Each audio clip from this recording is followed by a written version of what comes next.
Buddhism is a religion with distinct beliefs and practices that differentiate it from other religions.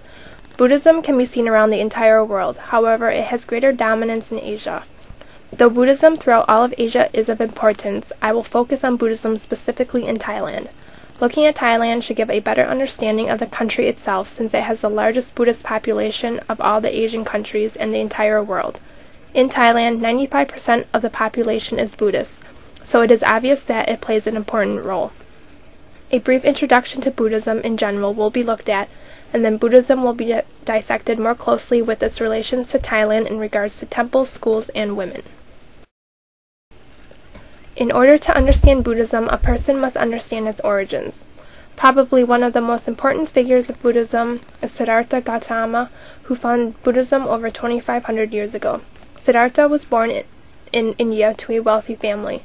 In order for Siddhartha's father to have him live the life of a king, he shielded him from the realities of life. He wanted to keep him from all the negative aspects of life. Siddhartha's father thought it was important to keep his son from seeing any type of pain, suffering, or tragedy. Eventually, Siddhartha would go on to marry and have a child. Even though his father tried his hardest to keep Siddhartha from these sights, he eventually would try to sneak out and come into contact with them.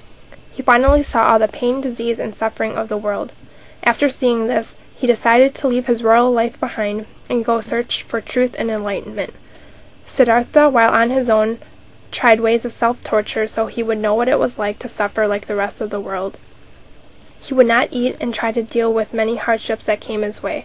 He eventually realized that this torture was not the answer and came to realize that the answer to life was all in moderation and balance. With this, Siddhartha reached enlightenment and would always be known as the Buddha from then on. While traveling, Buddha passed on his teachings. He taught that a person must find peace in oneself and they must always work towards the goal of enlightenment. Throughout all of Thailand, Buddhist temples are seen all around. Temples play an important part of the Buddhist life. Here people are able to visit, meditate, worship, be blessed, and do many other things. Even though there are many temples in Thailand, there is one specific temple that stands out the most. Pathom Chedi is located in Nakhon Phanom, Thailand, which is a city just west of Bangkok. Pathom Chedi was said to have been built over 2,000 years ago and is supposed to be one of the earliest Buddhist monuments in Thailand and in the world. There have been different speculations of the date that Pathom was believed to have been built. Some believe that the temple was first mentioned in the year 675, while others believe that archaeological findings can date the stupa to the 4th century. To give the stupa a new look, it was built over with a Khmer-looking style. Though this new redesign would look great, it would not have a lasting impression because in 1057, Nakhon Phanom would become a deserted city. Due to its complete isolation, the stupa eventually started to be overgrown by the jungle. This covering of the stupa would eventually be taken away when King Mongkut, who will be discussed shortly, came into reign. King Mongkut started his earlier days as a monk and visited the stupa many times. When he came into rule, he had a new one built. One of the greatest attributes of Phra Phanom is that it contains viharas, or halls. There are 4 halls located in the outer courtyard of the temple. What is unique about these halls is that each one is located in accordance to the 4 points on a compass with an image of Buddha at each point. In the eastern hall, Buddha is located beneath a painted pho tree. In the southern hall, Buddha is being protected by a bunch of serpents. The western hall shows the image of Buddha in a reclining position surrounded by his disciples before his death. Lastly, the northern hall shows a standing image of Buddha. The northern hall is located directly in front of the main entrance so everyone can see the image as they enter. Buddhism and encouraged the study of it and even had pagodas built. In 1767, the kingdom of Ayutthaya was conquered by the Burmese. As a result of this fall, many religious books were lost through the fires and Buddhism declined in the area of discipline. All was not lost, however. The next ruler to come into play, King of Thonburi and Bangkok, would try to save what was left of Buddhism after the Burmese took over. First on the agenda was to try and collect what was left of the religious books that had been caught in the fires. The king also tried to purify the conduct of monks as much as possible. Even though there was an effort to save Buddhism, it was not quite enough. During the Bangkok period, Buddhism flourished once again. Finally, a change would take place in 1851 when King Mongkut would arise. Buddhism was a very important aspect of King Mongkut's life. Before his reign, he was a Buddhist priest for 27 years. As a priest, he studied Pali, the secret language of the Lord Buddha. King Mongkut had many goals for his power and reign. He wanted to purify the Buddhist texts, he wanted to conduct new studies, and he also wanted to teach new conducts.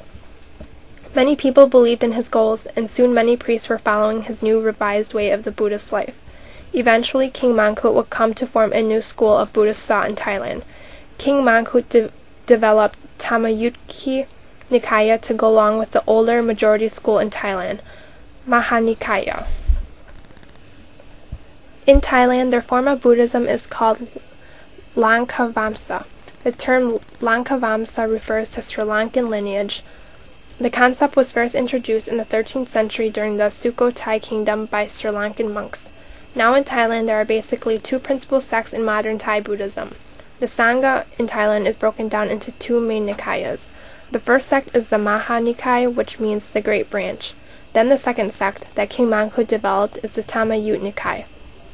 The Nikaya is referred to as the Great Branch because there are over 350 Nikaya schools, compared to about 30 Thammayut schools.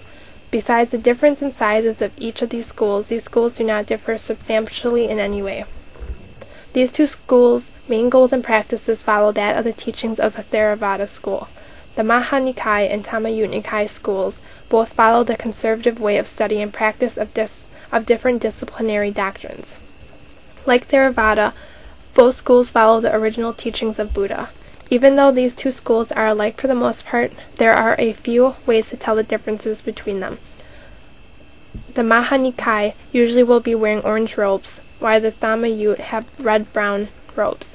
Another good way to tell the difference between these two schools is to watch the mode in which they do certain things. One way you can tell the difference is by the way they pronounce the Pali text, and there are still many other behaviors to keep an eye out for. For instance, anyone from the Thammayut Nikai school is allowed to go outside the temples into the streets barefoot, as opposed to the Mae Nikai school, where everyone must always wear their sandals outside. Another difference between these schools is that the Thammayut Nikai school has only one meal per day, and each meal must be offered to them in their alms bowl, while in the Mae Nikai school 2 meals are allowed to be eaten each day.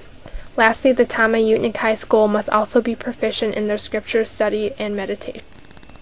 The last important aspect of Buddhism in Thailand has to do with the role of women.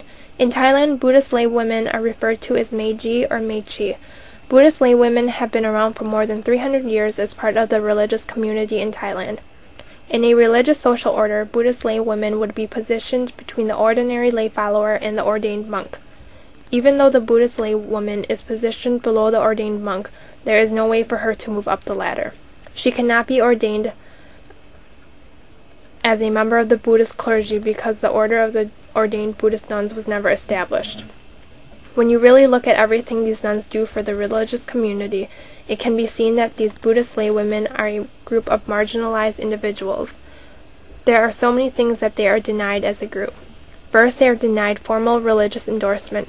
The only thing they have is social recognition. Second, even though they are part of the religious clergy, they are not allowed to vote. Third, the Sangha does not recognize them as full members, so they are not allowed to interpret the Dhamma or the teachings of Buddha. They cannot officially teach Buddhism in general or perform religious rituals. Not only that, they also have a low status in the temple hierarchy. Next, like mentioned earlier, they can never be ordained as monks. Lastly, these women must also maintain the temple's appearance, clean, and cook for the monks. Even without the work they do for the temple and the monks, they must eat separately from the monks after cooking for them. So with all these examples, Buddhist lay women are quite marginalized. In conclusion, Buddhism in Thailand is quite similar to Buddhism everywhere else. The principal concepts and teachings are basically the same. The only real main difference has to do with the two main schools in Thailand. The Mae Nikai school and the Thammayut Nikai make up Thailand in a unique way. Thailand also has its own history with Buddhism and how it came to be. which will always be different from everything else. In Thailand, there exists one of the most ancient temples in the world, standing in at about 127 meters. The Buddhist nuns are different in Thailand as well, especially for their lower status in the hierarchy, even though they do a lot for the community. All in all, Buddhism will always have an impact throughout the world, especially in Thailand. There are just a few aspects of it that make it particular to Thailand.